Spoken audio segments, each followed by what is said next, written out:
Yeah, I was going to ask you something about sponsors.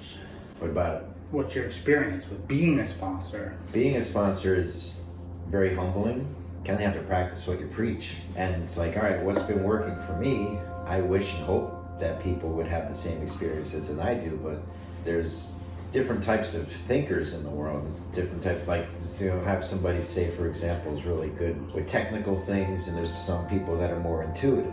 My recovery, I think, was more intuitive than it was informational. I was having a good experience being sober versus I was learning the book or learning how to stay sober and just being a parrot preaching. But as a sponsor, it was, I find it hard.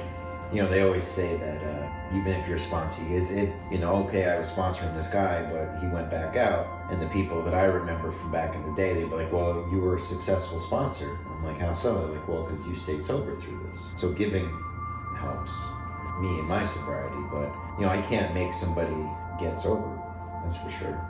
I haven't had any sponsees that have gone past the fourth step, and that's common, actually. How many sponsees have you had? Total? About 10. It's a lot. But in 26 years. Yeah. Like in my world, I'm sober 3 years. Yeah. So it sounds like it's Do you have any a sponsees? number. No, I came close once. What do you mean close? I want you to be my sponsor, and I was like, all right, cool. We probably talked 2 or 3 times on the phone, and then he never got back to me ever again. Part of me was like, yo, this guy's just not ready. But then part of me, the egotistical part, was like, dude, fuck this guy. Yeah. So, I mean, that's just being human.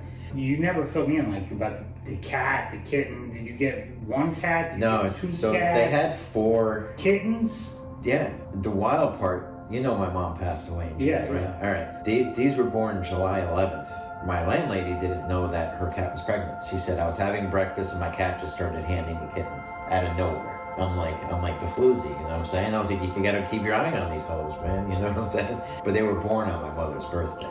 So there was 5 of them, 1 died early. And then there was 2 black ones, a tuxedo, and just a regular tabby. So they gave away 2, so now that the tuxedo and the tabby are still around. They're not mine, but when I come home, my staircase is on the side of the house. It's attached to the house, but it's a separate entrance. And there's a wiggle room in between my stairs and their apartment that the cats come and visit. So you chill.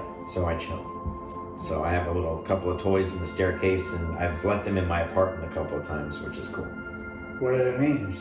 They named them Oreo and Espresso. I named them Naomi and Rupert. I like Rupert. Rupert's cool. Rupert's the little boy. He's cool. He's a good cat. He's cool. That's something I actually do struggle with, remembering people in the program are human. They're going to make mistakes just like everybody else. I kind of get this idea in my head, and it's not right. They know what to do, but they don't. They're just like everybody else. I get that problem too. And I always think of that, but the people that had 15, 20 years when I first got in, by going through that, it's like I work on my patience, I work on my understanding towards people, I work on my compassion. But also I think newcomers, you get a lot of people that are living very impulsively before they get to any type of recovery program. Quick fix, let me feel good, I'm good, everything's fine. I can go through that now. Just something that'll I could have the worst day. I sit down on my couch and I eat a whole full pizza and I'm sitting there gorging myself and I'm like, all right, life is good now. But being impulsive people, not saying they're not sincere, but they're still running on that instinct. They're just coming in, they're going to meetings, they're starting to feel good because everybody that's making them or the people that they have to be accountable to get excited. Everybody's excited and happy for them and stuff like that, so they're still riding that high of, okay, I'm trying this, but it's not, okay, do you want to be my sponsor? Sure, all right, great, now I feel even better. As soon as they ask you, and they either hang up the phone or they get in their car and they drive away, then reality kicks in, like, what did I just get myself into? And then now I have to be accountable. So that happens to me every time I get a tattoo. Yeah. I'm like, yes, I'm fucking ready. And then as soon as the endorphins wear off, oh shit. Yeah, I better like it because it's here. They started. You got another 5 hours to go. Yeah. And you're in, man. Yeah, it's similar to that. There's a lot of parallels. I've heard plenty of story like, look, I have to get a sponsor. I'm not sure what a sponsor is. I guess I should ask you to be a sponsor. I've heard a bunch of shit. I have a wild story. How much? Wait, you got like 3 years now? Yeah, congrats. I got 3. Yeah, That's awesome. Yeah. Good for you. So, how'd you get into golf? Caddying. You think caddies can excel at golf faster than regular just because they're around it? I think caddies can, yeah. That's just my experience. It just seems like people I know who are caddies, like, can play a little bit. They can figure out the game a little faster. That's the point, because I'm used to figuring it out for a lot of... Because you're around it. I'm around it. I'm around good golfers. I'm around bad golfers. I'm around everybody in between. What's your favorite course to play? Just the local stuff. Whatever. I play the public courses. If you could play any course, you have it. This course, the best page I like. I would, if I had a choice to play every day that was accessible, that I didn't have to wait all day to play. Yeah. Yeah, I would probably pick the one on Long Island, that page. You don't play golf? Dude, I tried once. Somebody took me to the golf range in City Island. Yeah, Turtle Cove. Yeah, and it was a great place. Yeah, driving range, sure. They were like, we're gonna go hit golf balls, blah blah blah. I'm like, all right, it's fine. Where's the clubs? And they're like, oh, you gotta rent them. I'm like, all right. Yeah. Dude, these things were from like 1981. Yeah, like, especially that place. I'm not trying to blame like equipment. I'm not trying to be that guy, but bro, this was like Salvation Army stuff. Yeah, sure. And on top of that, I don't know what I'm doing. And my buddy's like, oh, just hit. Yeah, he's striping it down. Yeah, and dude, I'm trying to like do stuff and like, dude, I'm missing, I'm hit. It was very frustrating. There was no help. Dude, everything cracked open. Yeah. Like, I lose all my calluses in like, winter time, so. I should really go back to it. Okay. Just the driving range. Forget about the game. Like, just the driving range. Maybe we should go to the range in the winter, in the summer. And just try to like have somebody just show me the basics. Basics and just set you off. Yeah. It made no sense, like what was going on. When you live in southern Westchester, golf's like religion anyway. Everybody around. The Northeast is just a golf mecca. At least in the summertime, everybody plays golf around. I don't know too many people who don't play golf. That's what I mean. So, you know what I mean? Yeah. It's probably more the minority. Yeah. I'll give it a try. I'm definitely like intimidated by like the amount of time to play a game. Oh no, the 4 hours, usually 4.5. Yeah, but I'm not even there. I would just say, Well, I schedule my day around it. Like for me, like just go to the range. Yeah, hitting balls. And just have somebody show you the basics. Yeah. And just take it from there. After a while in sobriety, I don't see you like this, but I'm just saying that not ego kicks in, but when you start getting it as a way of life and you're rocking and rolling, you're like, all right, man, I've got a good routine. I'm sober a couple of years, blah, blah, blah. It's natural to start like judging people, I was around your time when I had 3 or 4 years. I was really curious when I'd heard people that had time that went back out, because I was feeling so good in my sobriety. I'm just like, how did it happen? You know what I mean? And it wasn't like, oh, well, like, okay, I know what not to do, but I was genuinely curious because I was like, damn, I like this. I like feeling like this. I like being sober, blah, blah, blah. So this dude had 15 years and he was new. He shared that he was coming back. So I'm like, all right, cool. So I asked him after the meeting, and he was just sitting in a corner smoking. I'm like, let me ask you something, man. And I'm like, no, all due respect. I'm like, but how'd you go back out? I'm new. I got like 3 or 4 years. I don't even see relapse as an option at the moment.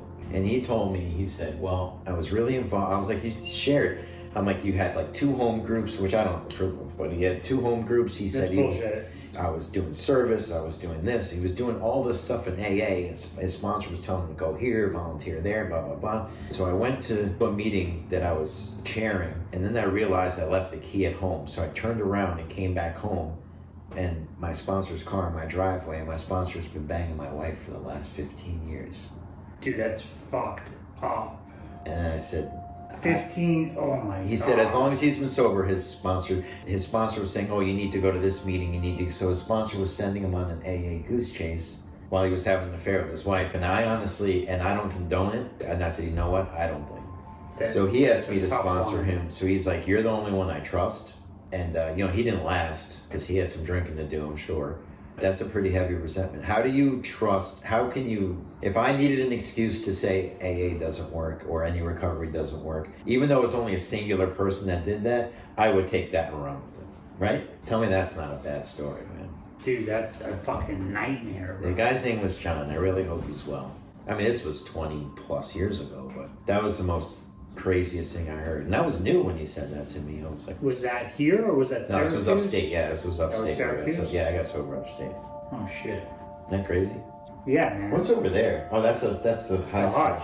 No, the people. That's Pelham High School. yeah. All right, because I saw a bunch of kids. Yeah, it's pretty cool. You hear them like sometimes at lunchtime, like the kids like screaming, like playing games. Now, who and plays stuff. football on the stadium over there? It used to be only Mount Vernon High School, That's a serious stadium. but now it got redone. So it got redone by the county, by Westchester County. Okay. So Mount Vernon doesn't own that property anymore. All right. Westchester County owns it. So who plays there? So they have a rugby team that plays there. Soccer, probably. They have games there. So they have events where like you pay. I think Mount Vernon High School plays there most of the time. But they have other things. But they run it. Probably the most important thing I've ever done in my life was to get sober.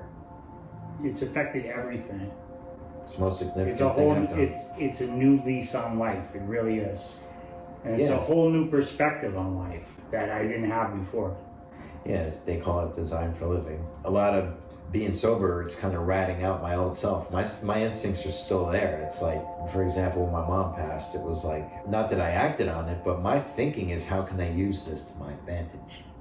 You know what I'm saying? 100%. You know what I'm saying? And that sounds so screwed up. But if I was still that like bum that was unemployable, had no money, like my first thought would be like, while I'm at the funeral, all right, who am I gonna ask for $20 from? You know? Yeah, now it's an excuse to do whatever you want. Oh, And a lot of it's, yeah, oh, I don't blame you. I don't blame you. It's okay, Oh. you know? So I think a lot of taking the show on the road is recognizing that and kind of, ratting yourself out, not acting on your impulses. dude, Mount Vernon Crooked. politics are so like crooked. They couldn't open it. There was toxic waste dump there. All types of wild stuff. Money donated, just disappearing. It was probably closed for like at least almost 10 years. Yeah, I remember. It was a huge pile of toxic waste dump. Just sitting there. You could see it. Isn't a dump around here somewhere? Very interesting place.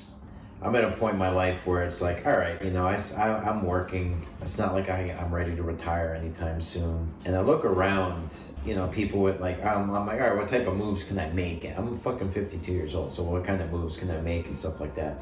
And I look at all these positions that people have, officials and stuff like that. I'm like, they're not necessarily smarter. They're not necessarily brighter people. They probably make triple what I make. And you look at their performance, how the hell are you getting these types of jobs? You're a complete moron, and yet you're making tons of money and you're running things into the ground. More going on with that, like, than what's to the like naked eye. Right? Oh, sure. So There's a lot like to behind me, the scenes. so to me and you, it's like, oh, their objective is to do this and do that. Dude, they got their own fucking agenda. Yeah, disappear. They don't care. And the people that they report to, they're all on the same page. Yeah. If you want fucking like bad karma, get involved with like politics. I want nothing to do with that shit. No, Like, I'm not interested. dude, people get all worked up about it. I don't care.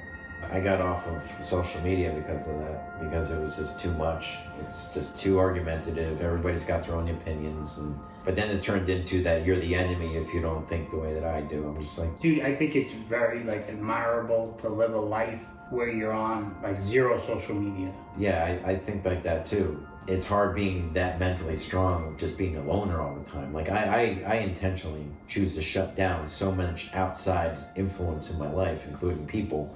Sometimes it's just better off, Not saying I'm any better than people, but there's just too much getting pulled from every direction. I kind of lose direction I want to go. I think it's really hard to like be on social media and use it to benefit you instead of harming you. Right. Can you go on there, learn something, maybe a recipe or a Or new promote your tech- business. Well, even promote your business. Are you promoting your business, or are you just putting pictures of food you ate for lunch? Yeah. If you can do it where it's more helpful than harmful and you're not wasting time of your life, it's really hard.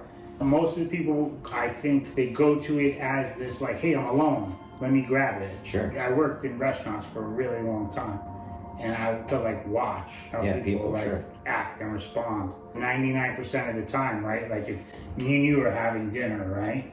We're talking, we're eating, blah, blah, blah. You go to the bathroom, Boom, you're on your phone. dude, right away. Yep. To be alone with yourself is probably the hardest thing To be alone with yourself or to be alone with your thoughts? That goes back Is to the that hardest original thing. That goes back to that original topic of the sponsor. Do people asking you to be a sponsor? Impulsively, you're right in front of them. Sounds good, I'm feeling good. You get up and walk away, then the person doesn't know what to do with themselves. So I'm going to resort back to what I know. You know, when you're talking about the sponsor thing, how they're acting, maybe that's what you need to work on. I don't know how to word it the right way. If they're impatient, maybe it's because you need to work on dealing with people who are more impatient. Well, yeah, you learn. And that's why that's coming to you. You're off today? Yeah. Nice. Yeah, I'm always off Tuesdays. I've been taking Yeah. Tuesdays off for 15 years. It's nice. Great to not have.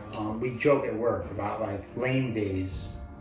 That's why I take Tuesdays off, because it's like, all right, it's like a mental thing for me too. So Monday night, get off of work. I'm not like this, but you think like, all right, the week's just starting, but then I catch myself and I'm like, oh, I got tomorrow off. Yeah, it's a sweet surprise. Yeah, so it's like, instead of starting my week, I'm like, cool, I got nothing to do. Yeah, we talk about lame days off. So like, and nobody really does anything. Saturday, Sunday. Do you really want those days off? I'm rocking. Like, I don't. I'm in service, man. I rock on Saturdays and Sundays. Dude, I don't want those days off. No, there's too many. So if I have those days off, right? Like, now I got everywhere I go. There's traffic everywhere. There's tons of people. Their shopping centers are full. I do my laundry in public. Is crazy. Yeah, I use laundromats. Like, those dude, are I don't want jammed. those days No, off. fuck that. Lame days. Yeah, It's no. for the lame. Yeah, no, fuck that. The sheep. Yes, the sheep. sir. The lone wolf. Yeah. It says a lot for somebody, like you said it. It says a lot for somebody that's okay with it's not like a dangerous level of it, but you said it takes a lot for somebody to just do their thing without social media. It takes a lot of somebody that doesn't necessarily follow the norms of society and just lives, not living rogue, but has created a lifestyle outside of the normal 9 to 5 weekends, going to the beach with everybody else. You know what I'm saying? The person that chooses to keep like his inner circle small, spending most of his time by himself, and is still functioning, not just being by himself and like completely, frazzled, but being able to just have a lifestyle and being alone. It's like, people take that as like a weakness, but it's like that person's a lot stronger than you think, because they've learned and they're capable of standing on their own 2 feet without having too many, like, not saying without leaning on friends, but they're not just, they're able to stand by themselves and be totally capable, find their strength in solitude. So I remember being a teenager, right? And like wanting to go to the movies, right? Yeah. But only going to the movies like when my friends would go with me, sure, right? Yeah. Like, hey, we're going to the movies, right? Yeah. But this one kid, Brett, right? Stronger than everybody else mentally. Right. He would go to the movies by himself. At a young age, that's he lot. would go and he would go see whatever he wanted and watch whatever he wanted, and we would be like, yo, why do you go to the movies by yourself? You're weird. Yeah. And he broke it down. He's like, dude, when you go to the movies with all these people, you guys talk during the movie? What do you do? Right. We're like, oh, we just sit next to each other and we watch the movie. He's like, I'm gonna be alone in the dark anyway. Yeah. He's like, I'm there to watch a movie. I'm not there to hang out with you and talk. Yeah, it's not like he's going and playing pool by himself. But when you're like a teenager, like you're not confident enough. You think it's weird. I don't think you're mature enough to you don't get that. it. Yeah. It's just because you're still learning the ropes. I mean, you're a teenager, so everybody's. You need a buddy to kind of do everything. Well, yeah, you're just right. I mean, in your development, we are social beings, so it's that's how you learn how to be a human. So I remember going to rehab, right, and I went just to do the detox. Yeah, that's kind of what I was. So I went just for I was supposed to be 10 days, right, detox, and I was in this big fucking rush to get back to work and get back to regular life. Yeah. Right? And, you're in detox, you become friends with other people there. And this one dude, Colton, shout out to Colton, was like, yo, you're leaving? And I'm like, yeah, that's it, man. I gotta get back to work. And he was like, yo, you do what you want, but all the good stuff, all the growth is the 3 weeks after detox. See, that was a good dude for saying that too. And I thought about it and I was like, you know what? What's the rush, man? Yeah. Let's do it right. Because I never did anything right. It was always do the as fast as possible, the quickest version. That's funny you say that. Let's get in, let's get out, and let's move forward. It's funny you say that. I don't have all the answers, but what I will say is this is the only thing that I'm doing right in my life. Did this guy, Colton, show up, in my life just to tell me that? You know what I mean? Like, you don't know, but these are like things you think about sometimes. Yeah. Because if he didn't say that, Right. I would have only been there for the 10-day detox. The place where I went to had a homeless shelter, and then from there, you had a choice to go to the program or leave. So I get there, and this dude was sitting there in the intake with me, and he was like, man, this place is a dump, I want to go. And he was fighting them because he said, I'm not coming here, this is a damn homeless shelter, I want to go to this other place. And he's like, the other place has girls, they've got weight room, they've got a lot more activities, and he made it sound like it was like a vacation spot. And he's like, yeah, I don't need this, man, I'm going to this other place, they got more perks, And same thing, I was listening to him and I'm like, I'm not following this dude, man. I'm here, I'm gonna stay here. Boots on the ground, as no frills as possible, start at the bottom, But I think the most people, speaking to the people that we're talking about sponsorship, like we were saying, they're so used to that quick fix, is that, after they ask you to sponsor them, they go through well, that felt good for 5 seconds, now what? Now it's got to get real. No, real doesn't feel good. Man. It's all fine and dandy until you actually have to start doing some work that takes a lot of time and energy, and it doesn't happen quickly. Yeah, you have to go out for it. A lot of the work, honestly, early sobriety is just getting your ass out and going to meetings. It's not necessarily diving into being sober. It's just a matter of going to meetings, getting connected. That's the first start. I would agree. And I was okay with that in my early sobriety. Just keep it really simple. I think you're going to learn more from just being around and just listening than participating in the beginning. Yeah, I was just telling a friend of mine today. Because I was saying, with you, I'm like, I'm happy we've got a lot of good people that are within 1 to 3 years that are sticking, that are solid. Like it's you, we've got a couple of other dudes, not to mention their names, but guys under 2 years, 3 years. That's cool, man. We got a good crew of younger dudes that have just picked up the ball and rolling with it. It's a cool journey. It's a great journey.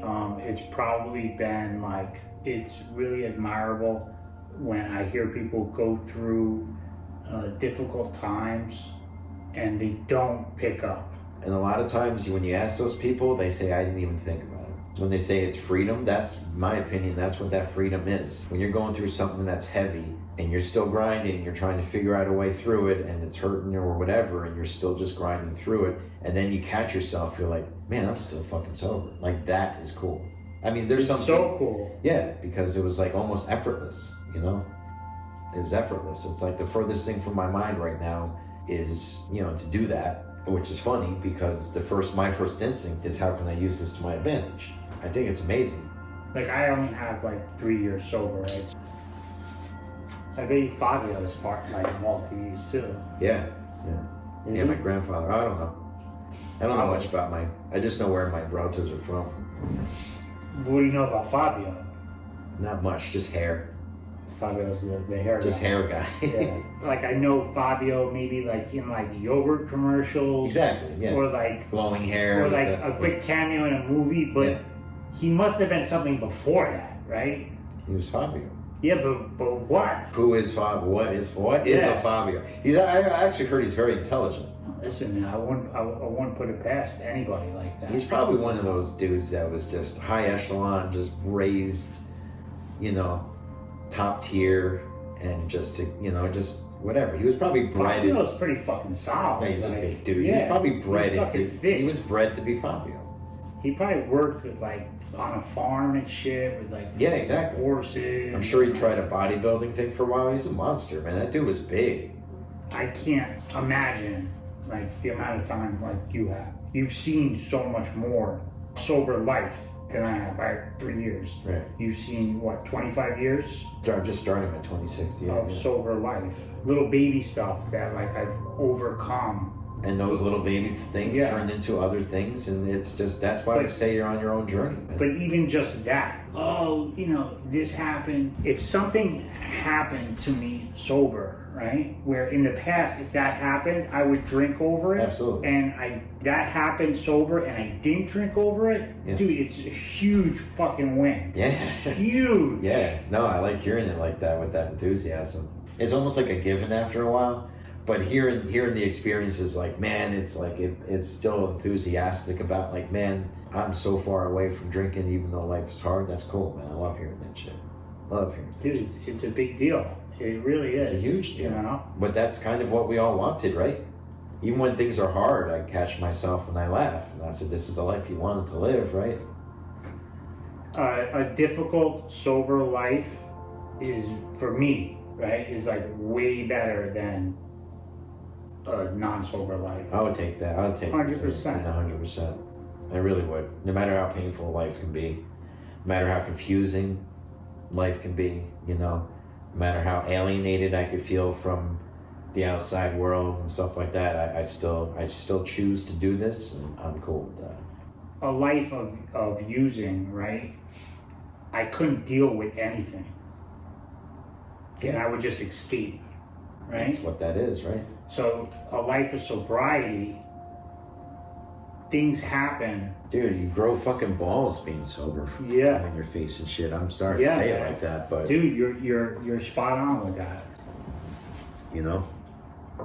Like, I like it when when we talk, you're just like, dude, you're the fucking man. I like that because you get me pumped up when you say that. But I look at it in the greater context. I'm like, you're the man too, dude. It's like we're talking about the outcast, the dude that chooses to stay by himself, and people look at it like, oh, he's flawed, he's weak, he's just a loner and stuff like that. That dude could be the strongest person inside that that you don't even, because he doesn't show it. He goes through his life, doesn't complain, and he has the strength to meet each day and each challenge with the inner fortitude to be like, all right, man, nothing's gonna break me. Very impressive to fuck yeah, not break character. Fuck yeah. Regardless of what, right? Or who you're with, or what you're doing, what's going on. Exactly. I see that as strength nowadays. Character is rare. I can agree to that. People won't see character because we turn to other things that look like, okay, well, that would make me happy, and I need to achieve and stuff like that. So instead of, with our own liabilities, we're like, I need this to make me feel happy. Not many people are going to be like, I feel like shit about myself, or I feel empty and unaccomplished, but I'm going to be like that guy that's just sitting by himself in the corner. You know what I mean? Most people aren't thinking that way, man. Not. They're going to be like, no, man, I want the Maserati with the hot blonde, or the redhead in the backseat too, Did you see the movie Indiana Jones and the Last Crusade? Is that the first one? The fourth one? With what's his face? Oh, what is his face? The kid? No. Sean Connery. No, it was one before that. Sean Connery. They're looking for the Holy Grail. He was the father? Yeah, he was the father. He's looking for the Holy Grail. And he says, I named the dog in you. Yeah, you saw that one? I saw the commercial. All right, so at the end, they had a whole room of chalices, and they said, you need to pick the right Holy Grail. And one of the Nazis or something like that picks one up. It's gold, it's got rubies and stuff. He drinks it, and the guy just turns to dust and just dies. Dead zombie. Yeah, so it's Indy's turn because Sean Connery took a bullet to the fucking stomach, so he's got to save his dad with the cup of everlasting life. And out of all the chalices and all the the bling and things like that, he picks up the one that's made out of clay, the most humble cup, and which turns into the Holy Grail. Because it's not the one that's covered in, you would think the title of having a Holy Grail would be something just priceless. I think I may have seen this movie, and I think he says, this is the cup a carpenter would this is the cup a carpenter. Right? Yeah, something it's like a great that. analogy. It's a great analogy. So it's like most people are looking for the stuff that's bright and shiny. They're not looking for the humble thing in the corner to make themselves feel good. I did that, I think everybody does. Well, yeah, because we're misdirected. I mean, we're on a path now. And it's the obvious, right? Yeah. So like It's A obvious plus that B people- equals C, but it, you know, nobody's worried about the stuff before that. It's obvious to people that have now taken off that veil and they're looking within, you know? I was just about to say that. People that are okay with going into those little dark places inside yourself, you know, not like tough guy Navy SEAL shit, but I'm just saying the little dark places inside yourself that are uncomfortable and unveiling certain parts, you know? I was just about Patching to up say, all the holes. like, are you looking for happiness externally, or are you looking for happiness internally? I think I'm more drawn to finding stuff that means something to me. And I feel very jaded as I'm getting older that like not much is really, you know, my mother would ask me all the time, "Are you happy?" I'm like, I don't know, you know? But what I do know is that stuff that means something, I find myself drawn to that more. So what I heard in AA, right, in the AA meetings, and it's the first time I heard it. I never heard it anywhere else. Right, I never spoke to someone before. Don't try to be happy, try to be useful. Okay. And that makes a lot of sense to me. Yeah, I've always heard that you want to be happy or you want to be right, you know, when it came to arguments and stuff. No, how did that make sense to you? Don't be happy, be useful. Don't search for happiness. Don't try to be happy, try to be useful. Because being happy is all about selfishness, right? Yeah. It's all about how I feel. Oh, And what I you want this. I want this, Yeah. right? Whereas being useful is what can I give? How can you contribute? Yeah, exactly. And a lot of times, just my experience, personal experience, is when I'm being useful, I feel great. You're more happy. Yeah. Rather than just me. That's what, yeah, that to me, that's the type of stuff. I'm not looking every single fucking chance I get to be useful to somebody, but I find that is what kind of fills me up, lifts my spirits up more than, you know, getting something delivered by Amazon next day shipping. I've done both. Oh yeah, sure, absolutely. And I got shit coming in tomorrow. But you can if you look back, right, you can see the difference in the excitement, right? So like, if it's something, let's say an Amazon package, like you just said, right? You get pretty excited, right? But it goes away pretty fucking quick. When you're doing something for somebody else, that feeling is different. Has more of a lasting effect. It's more meaningful. It's less forgetful. That's where God lives, man. You know, I do. My sister, the one with disability, so she's blind and hemiplegic, meaning her left side is paralyzed. So she's in a wheelchair. It's a wild story. So my mother passed like early Tuesday morning, like 2:30. So we'll say it's Monday night. So the next day, I told everybody in the nursing home, don't tell my sister, you know, because they don't know any different. Oh, sorry to hear about your mom. Here's your breakfast, and we'll walk away. You know what I mean? Yeah. That's not cool. Not cool. So I see my sister on Tuesday. Didn't have and I'm still trying to figure out when's the best time when I should tell her. Blah blah blah. She was like, I had a really good dream last night. I was like, cool. Tell me about it. She said, I had a dream that I was running the track in high school. And I was being cheered on and stuff like that. And I'm like, that's all. I was like, could you see? She was, yeah, I was normal again. I could see and I was running. And I said, how did that make you feel? And she said, I felt free. And I was like, you know what? I'm not being religious, but I believe that's where Jesus is. In that freedom in your heart. I told her never forget that. I told her I'll never forget that. It was kind of like what we're talking about. It's like, it's in here, man. So when did you tell her? Tell her. Your sister. About what? Oh, I told her like the next day because my dad said he wanted to be there too. So, but I told her that was the most beautiful thing I ever heard in my life. And the wild part about it is that coincidentally, that was the same night she had that dream. Was the same night my mom passed. Could that have been a gift? They're in the same nursing home. Yeah. They were literally down the hall from each other. Isn't that wild? It's really cool. It really makes you think, though, right? Like that gift of. For her to experience that freedom in her dream, you know? Dude, just imagining myself having that dream would be cool, right? So imagine her who can't experience stuff like that. Or hasn't in a very long time. Yeah. You know? She started getting banged up when she was about 13, so that's, so she knows what it's like. The thing is, I started waking up earlier when I get out of a meeting at, let's say you clean up, let's say 9:15. Yeah. Right? I'm not getting home so till now I'm close home to 10, like 9:45. Right? Yeah. I still have shit to do when I get home. Yep. That's the rut that I fall into. It's like I gotta basically prep for the next day. So but make now you lunch, feel faster because make lunch, pack lunch. Yeah. Dude, make the coffee machine. Yeah. Get your gym bag ready. Yeah. And then wind down. Get your clothes.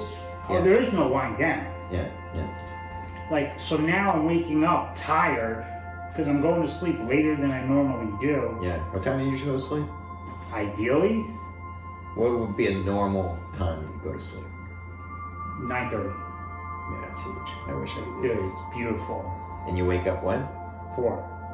Wow. I can't wake up at 4. I do wake up at 4, but I go back to bed. What do you do in the morning? people man? do. What's your Oh, dude, morning it's the routine? best. Can I ask you what your Yeah. So this morning, right? I wake up at 4. This has been my struggle forever, man. I choose to work in the afternoons because I'm like, there's no fucking way I'm gonna make my job instead. I used to be like that too. I worked in restaurants forever. In the wintertime, I'm like that. In the summertime, I can go like 4 hours of sleep and I'm good. I get energized. Well, it's something to do with the sun. Yeah, absolutely. I'm a summer person. I'm a warmth summer dude, man. No matter how much I hate it, or I say that I'm not, I'm a much more of a morning person in the summer. But yeah, So I'll wake up. I'll have coffee. I'll put on chill music. I'll think about the day. I'll pray. I'll think about how grateful I am. I'll do a little meditation. I'll use my massage machine, which is the best, dude. I have it right here. I have the foot one and I have the back one. And at the same time, I'm here with my coffee, with my music. I'm looking out the window. I'm thinking about stuff. Dude, it's great. I'll make my juice. I don't know if you know, I'm into vegetable juice. Yeah, that's cool. Yeah, dude, I'll make my I got the juice. green powder that I'm gonna start using. Try it. Same shit. Eventually, I'll start making my own juice. Try it. Yeah. I'll say this, when you make your own juice, there's a big cleanup Yeah, with the machine, and it's not for everybody. it's a commitment. It's not for everybody. It's a commitment. Dude, I'll do that. I'll make breakfast. I'll get to the gym really early. So you go to the gym. What gym do you go to? I go to Equinox in Scarsdale. Yeah, it's not far, right? No, it's right in my job. So the gym's in Scarsdale. My job is in Scarsdale. So what time ideally? So you're up at 4. What time are you usually ready to go for the gym? 7. So you spend 3 hours here, just doing your stuff. I move really slow in the morning. Yeah. I don't like rushing for anything. No, not in the morning. I don't like this. It reminds me of chaos, and chaos reminds me of drinking. Yeah, 100%. You know what I'm saying? Absolutely. 100%. So it's very chill, I'm sure we said that earlier in the podcast. It's yeah. And that's why I wake up early. That's why I like waking up earlier, way earlier than I have to. Yeah, that's 4 is... Dude, there's no chaos. No matter what happens, right? Whatever goes wrong. Yeah. Say, dude, I drop the whole coffee pot. All my lunch falls on the floor, and I gotta remake everything. You've got time. I got time. You do have It's time. fine. And I don't even have to be at the gym at 7:30. I choose to. No, that's important. I want to start once I get past this little dizzy spell vertigo thing I'm going through. I want to teach myself to work out in the morning before I have the time. I can do it. This has been my battle forever. Just get a good solid morning routine.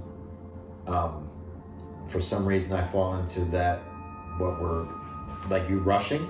That's what I fall into. If I don't have to, my job, it's better I work in the afternoons anyway. So I usually start at 12 or 1. So for example, I'll say 12 and that's early.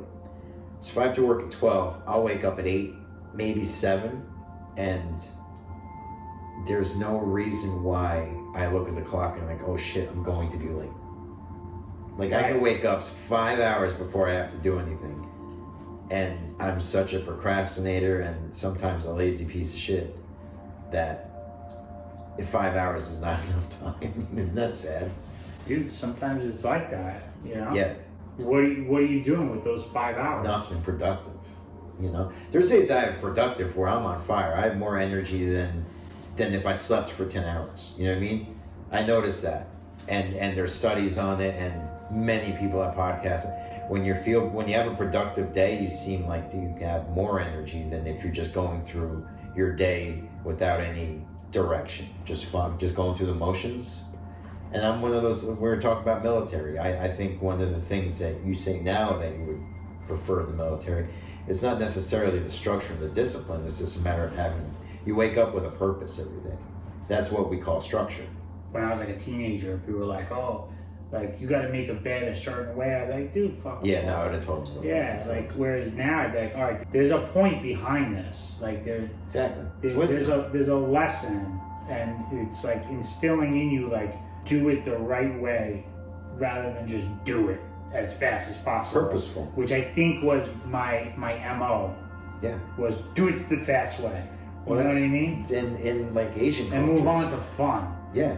Asian cultures, Japanese. It's in the show The Last Samurai. As corny as it may have been, Tom Cruise was talking about when he started really paying attention to the people in the little what you call samurai village. He's saying everything was done with a purpose and everything was done intentional to the perfection of everything. There's a way to do it versus just doing it.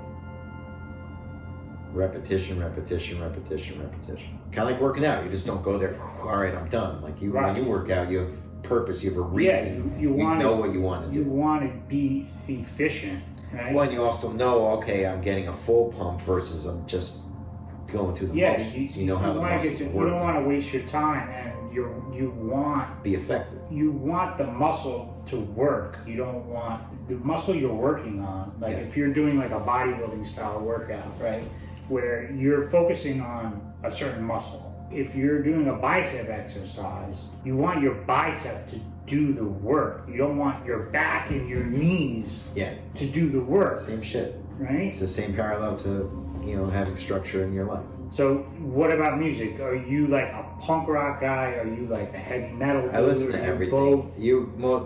People that know me. You can't put you in a box, Andrew? No, never could. Growing up, you couldn't put me in a box, but I always thought that I had to follow a certain image. Because I listened to heavy metal predominantly, method of choice, if you would, I had to start wearing, I tried to grow the hair long. It was an image thing. You had long hair? Tried to. But my hair goes... There's no pictures, because my hair would grow out. When my hair was wet, it looked sick.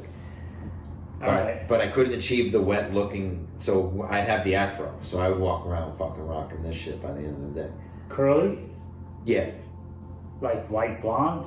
No, black hair. Your hair looks light. Well, now it's light, but it was black. Getting old, man. See some Fabio shit. Yeah, no. Do you know about Cutler? No. Jay Cutler? Oh, I've heard of him. Piano versus... Hey!